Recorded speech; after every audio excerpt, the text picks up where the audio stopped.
dia, o primeiro da semana, estando fechadas por medo dos judeus as portas do lugar onde os discípulos se encontravam, Jesus entrou e, pondo-se no meio deles, disse: a paz esteja convosco.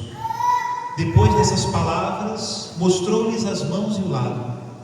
Então os discípulos se alegraram por verem o Senhor. Novamente Jesus disse: a paz esteja convosco. Como o Pai me enviou, também eu vos envio. E depois de ter dito isso, soprou sobre eles: recebei o Espírito Santo. A quem perdoardes os pecados, eles serão perdoados. A quem não os perdoardes, eles lhes serão retidos.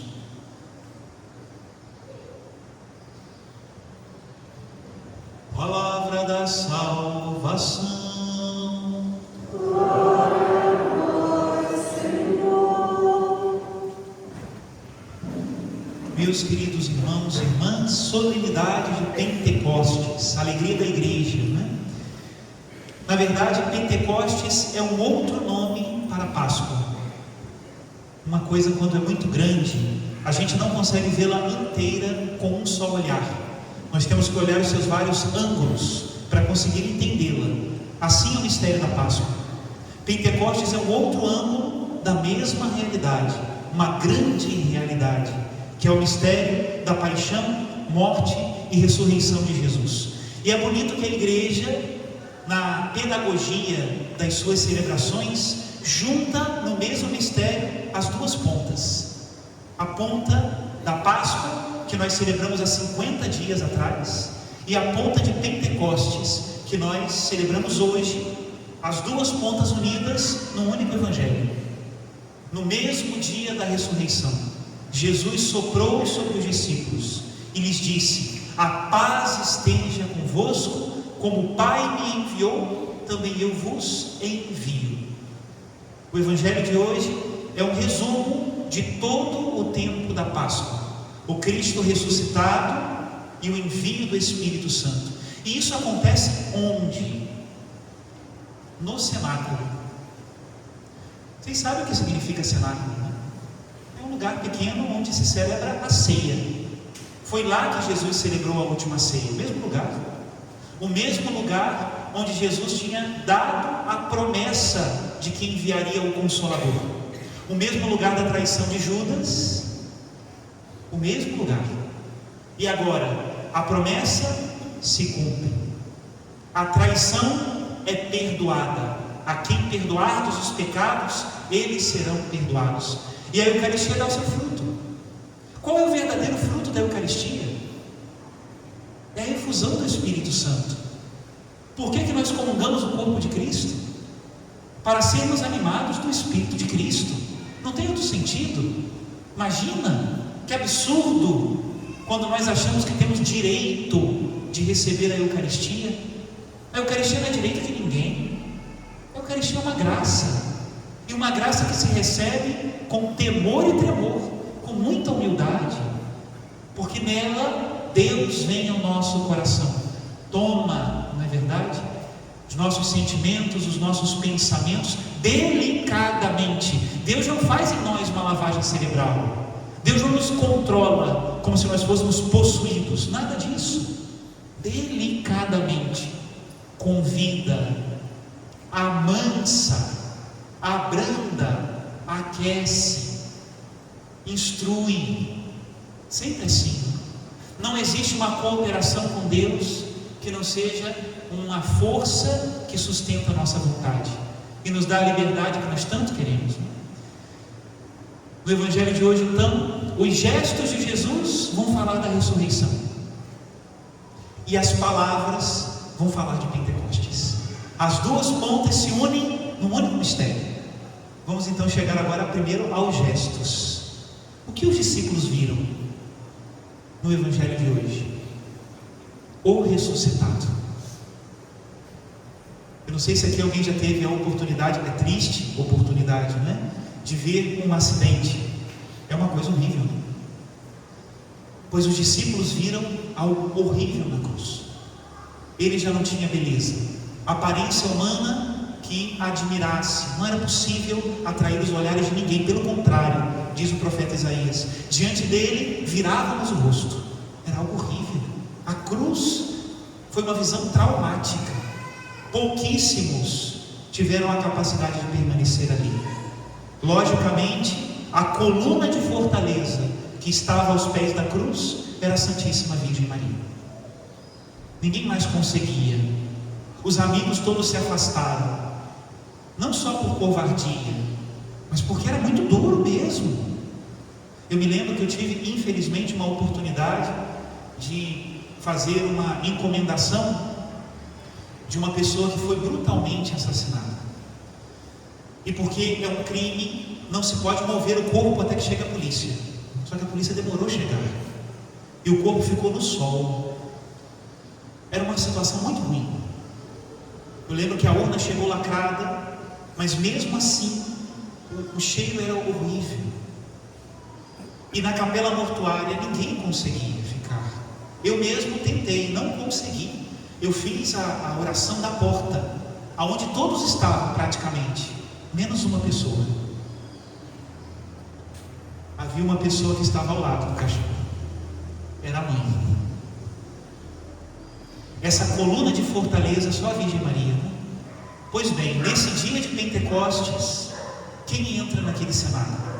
Aquele mesmo homem que eu tinha visto desfigurado, agora ele entra transfigurado, glorioso, né? E Jesus não nega nada. Deus Pai não maquiou o seu filho.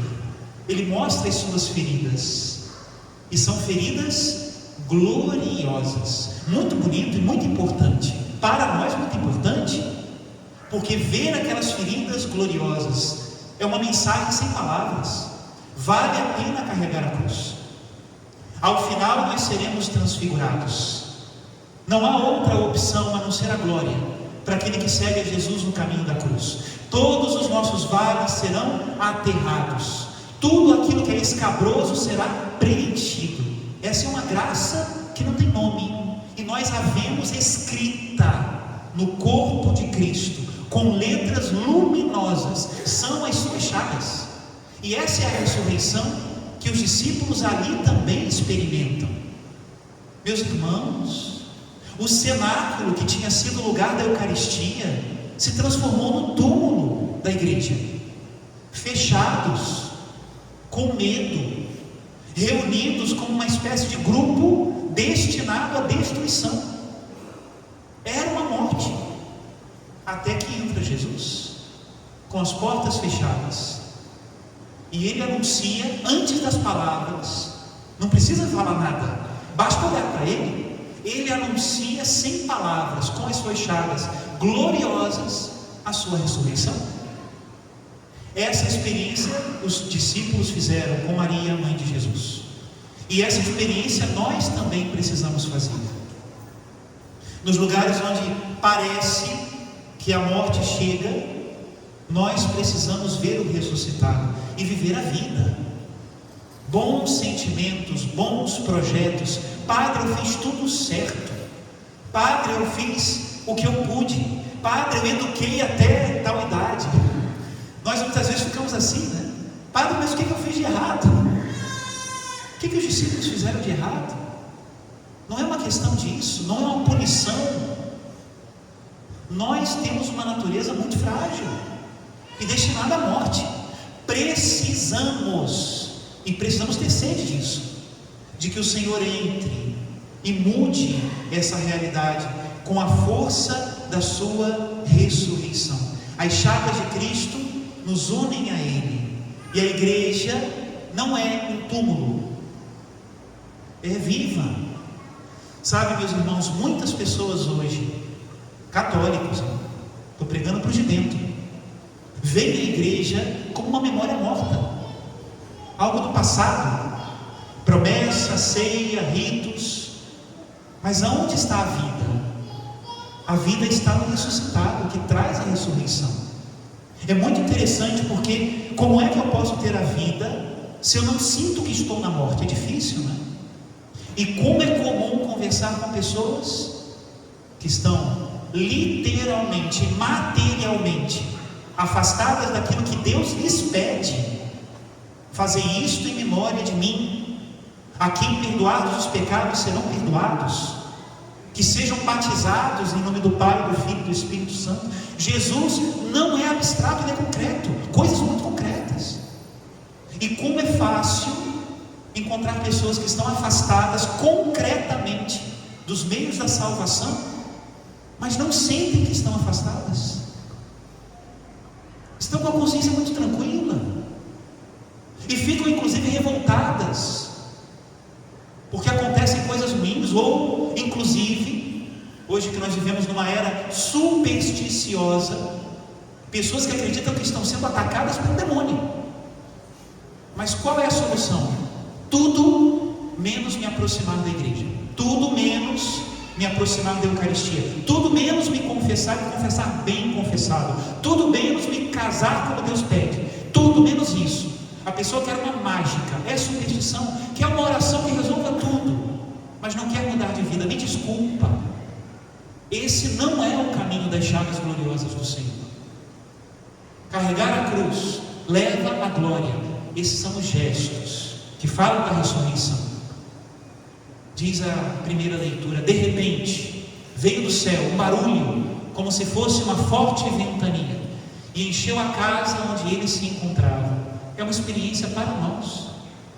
Então apareceram línguas como de fogo, e se repartiram e pousaram sobre cada um deles. Todos ficaram cheios do Espírito Santo, e começaram a falar em outras línguas, conforme o Espírito Santo lhes inspirava.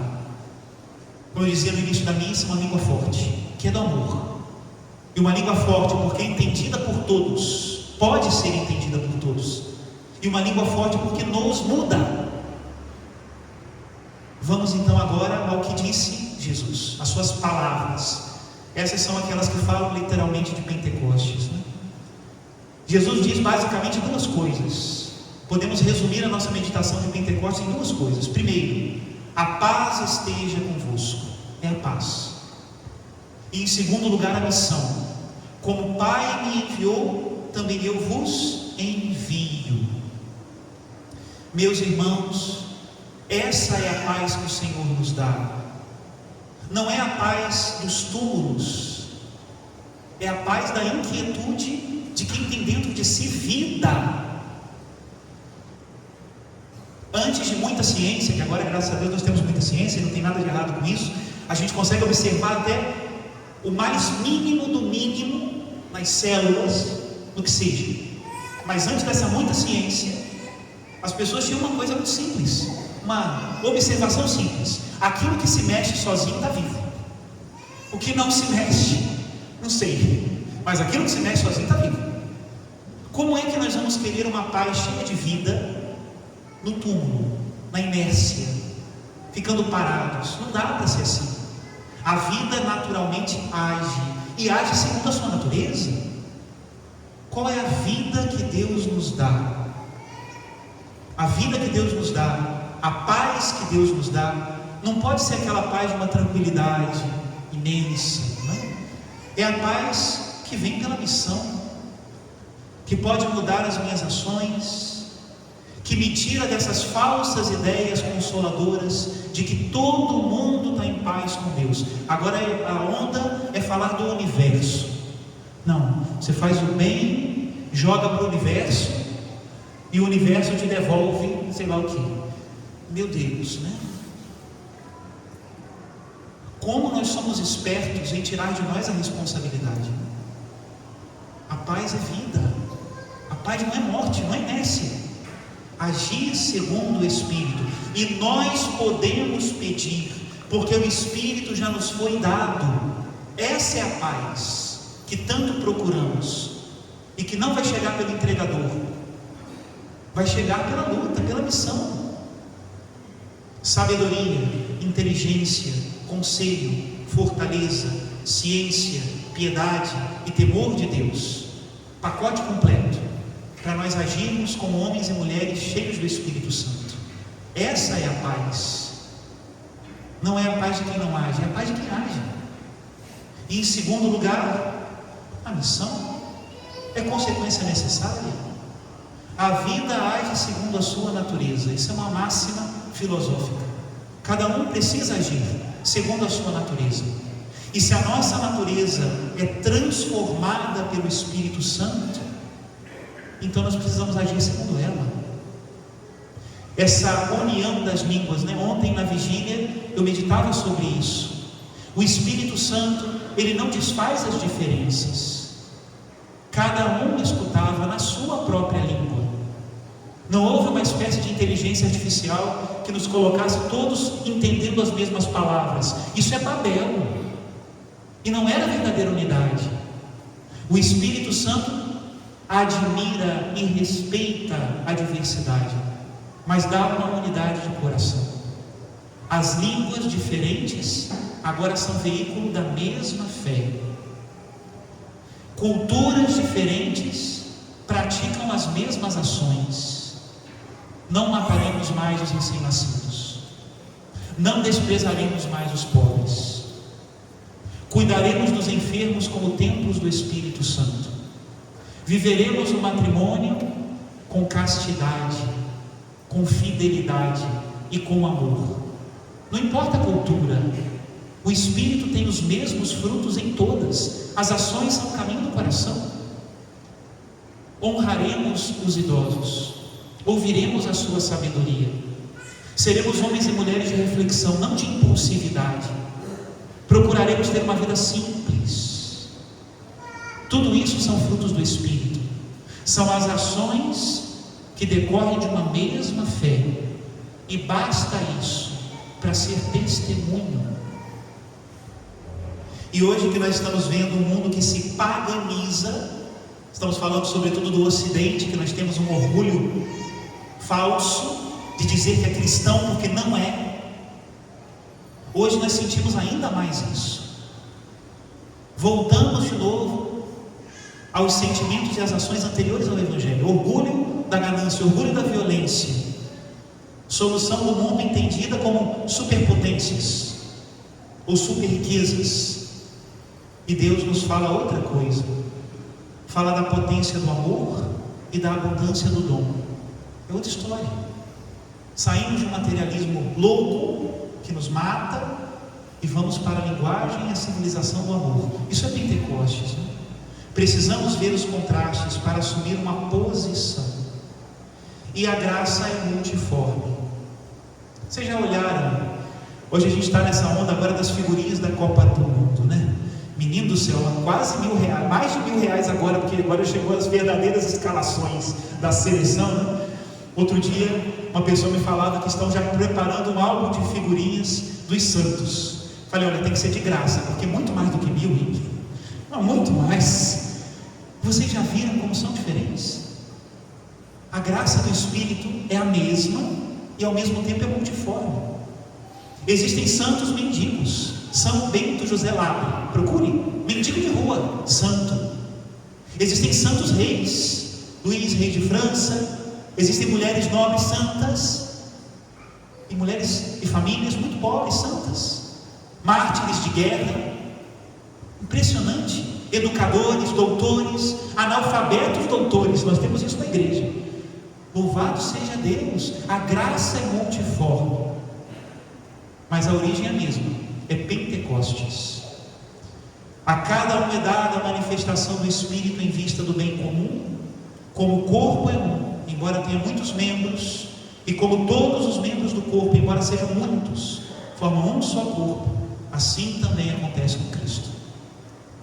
No mundo da violência, que não é o do amor, parece que a gente só tem um caminho. O Pentecostes é liberdade, diversidade, e ao mesmo tempo uma unidade maravilhosa no amor. Meditemos sobre isso. A promessa é para nós, para os nossos filhos. Peçamos o Espírito Santo. Louvado seja nosso Senhor Jesus Cristo. Creio em Deus Pai, poderoso,